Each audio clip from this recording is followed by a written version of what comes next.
Sega does what Nintendo don't. Or at least that's what we were told over and over again by Sega's Big Mean Kid advertising campaigns during the bit wars that permeated through the fourth generation of video game consoles. Full disclosure, when I was a kid, I never owned Sega's foray into the 16-bit era because, well, we were a middle-class household and couldn't afford to own multiple consoles. These days, I'm just trying to seek out fun games to play, regardless of what systems they were for, and this channel is, if anything, an excuse for me to finally sort through my gaming backlog that's piled up over the years. So let's take a look at some Sega Genesis games that pushed the hardware to its graphical limit on this edition of Friday Night Arcade. First up is Vectorman and Vectorman 2. These games were developed by Blue Sky Software and published by Sega fairly late in the system's lifespan, all the way in 1995 and 1996, and maybe that's why the franchise never really took off aside from these two titles. The first Vectorman came out about a month after Sony released the first PlayStation, so it's no wonder this game got somewhat overlooked, and that's a shame. Vectorman is an excellent run-and-gun platformer that takes place in the year 2043 where Earth's population has left the planet to colonize other worlds. They left behind a bunch of robots called Orbots, programmed to clean up all the garbage and toxic messes we made on the Earth's surface from pollution. One of the Orbots, called Raster, is somehow attached to a nuclear warhead and goes bonkers, renaming himself Warhead and plotting to murder any humans that try to return to Earth. When Vectorman returns from a routine trip to deposit some toxic sludge safely into the sun, he finds that Warhead has taken over all the other Orbots and now it's up to you to take them all out. You'll blast through an awesome variety of oversized levels, blasting robots and destroying TV sets to find power-ups. What makes these games stand out is the pre-rendered graphics used for the character animations from a process similar to Donkey Kong Country on the Super Nintendo, and the result is a fantastic looking shooter that's just as fun to play as it is to look at. The soundtrack is one of the best I've heard on the Sega Genesis as well, and the levels are very well detailed and just incredible.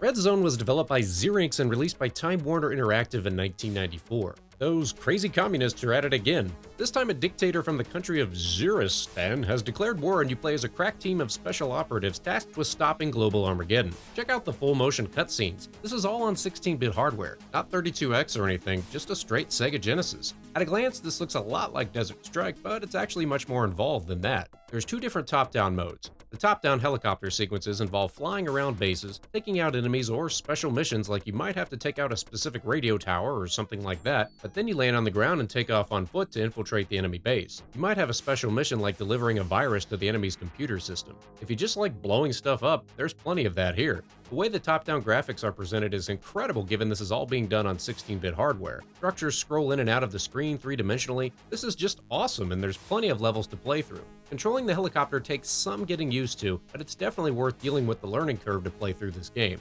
Also, this one goes for cheap. You can get it for like $10 or so as a loose cartridge, so there's no excuse for this not to be in your collection.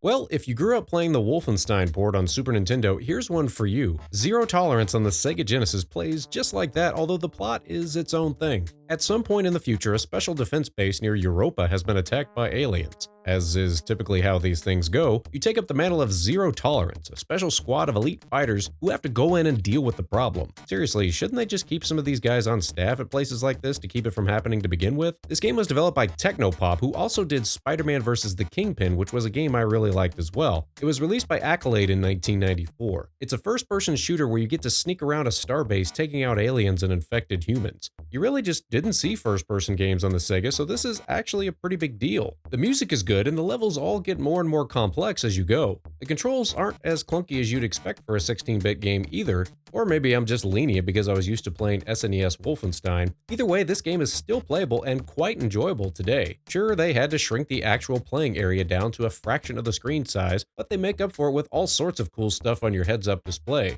I mean, look, the map is right there, and your ID badge in case you forget who you are. It's right there, you can't beat that. But seriously, this is another cheap Sega game that you can get for like $5 or $10, so definitely add this one to your collection. They also had started working on a sequel called Beyond Zero Tolerance, where you would have had to go to the aliens' homeworld and eradicate them once and for all, but unfortunately the project was cancelled. They did release a ROM of the project online though, so it's out there if you want to take a look at what they started.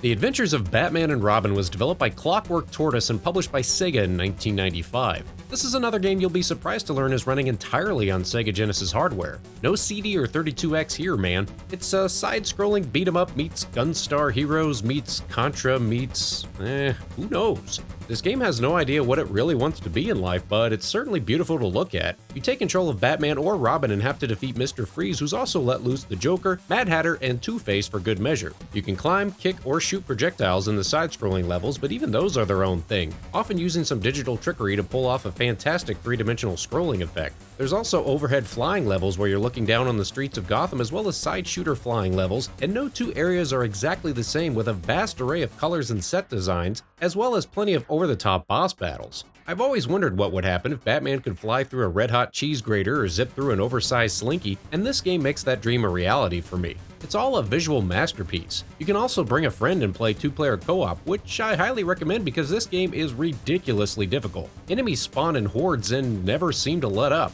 Batman is constantly getting pummeled in the face, and even when the game is nice enough to throw you a few health power-ups, they just float away like sad little balloons. You didn't really need those. Batman and Robin also features one of the best soundtracks I've ever heard on Sega hardware. Seriously, almost every track is just excellent. This game typically goes for 10 to 20 bucks, and if you're up for the challenge, it's definitely worth a look.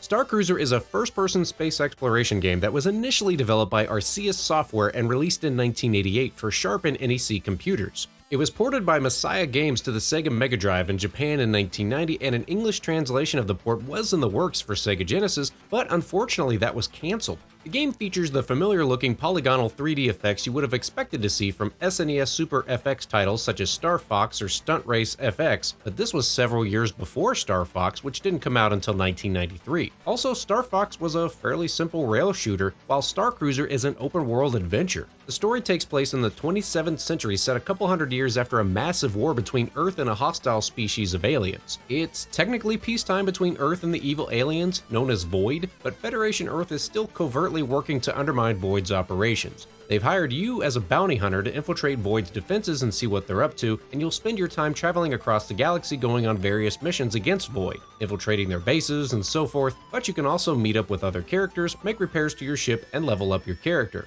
And you're kinda free to meander about the game's areas in whatever order you want to. This game is a little bit of everything. One part adventure game, one part open world RPG, one part 3D space shooter, and this is all being done on pure Sega hardware. No special chips or anything here, and there's a stellar soundtrack to boot. Okay, so the play control is a little wonky, and you're looking at maybe 5 to 10 frames per second at best, but this is still somehow strangely, awkwardly playable, and quite enjoyable even today. Pro tip, if you hold down the A button, you can strafe, so learn to love that maneuver when you're in combat. I mentioned before this game was Japan only, but thankfully it received an English translation patch, which you'll be able to find with a little bit of Googling. It's mind-blowing just seeing this run on 16-bit hardware, and I wish I would have had this one growing up.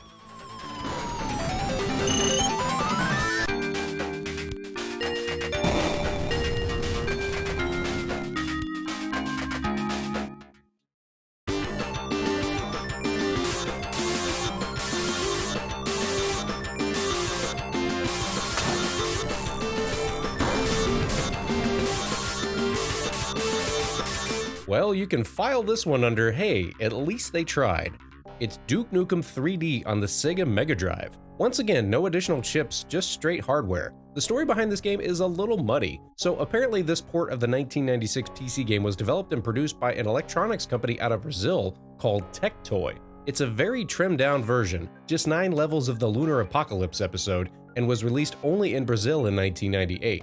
However, Pico Interactive later released a physical copy of the game for Sega Mega Drive in 2015, but it's up in the air as to whether or not a license was ever officially obtained by Tectoy or Pico Interactive to release this game at any point in time. The original game was produced by 3D Realms, but the rights were acquired by Gearbox Software in 2010. Stefano Arnold, the CEO of Tectoy, said in an interview that they came up with the method for programming the 3D environments from the 3D areas in Phantasy Star. However, one of the actual programmers of the game, Daniel Trevisan, later refuted that notion and said they made the game work by coming up with their own programming tools despite being up against some pretty intense deadlines. He said these aren't flat textures like in Wolfenstein, but are actual 3D structures with textures laid over them, and it was a much more complicated process. This version of the game is probably a bit more like Wolfenstein than Duke Nukem though, since you can only move in a flat layout and can't move up and down like in Doom or the original Duke Nukem. So I'll be completely honest here. It's really cool seeing this game running at all on 16-bit Sega hardware. I mean, this would have totally blown my mind in the 90s, but that doesn't necessarily translate into being that much fun to play today. For as playable and enjoyable as Zero Tolerance and Star Cruiser are even in present day, Duke Nukem 3D on Sega is really awkward. Or maybe I'm just terrible at it, I don't know, but I feel like I can empty entire magazines at enemies and not hit them due to the inconsistent hit detection and wonky controls. I died a bunch of times on the first level alone before resorting to cheat codes just so I'd have enough ammo to make any progress. So I wouldn't go out of your way to acquire this one since you can easily find better versions of Duke Nukem to play elsewhere, but it's still neat to see in action, and who knows, it's probably still better than Duke Nukem Forever.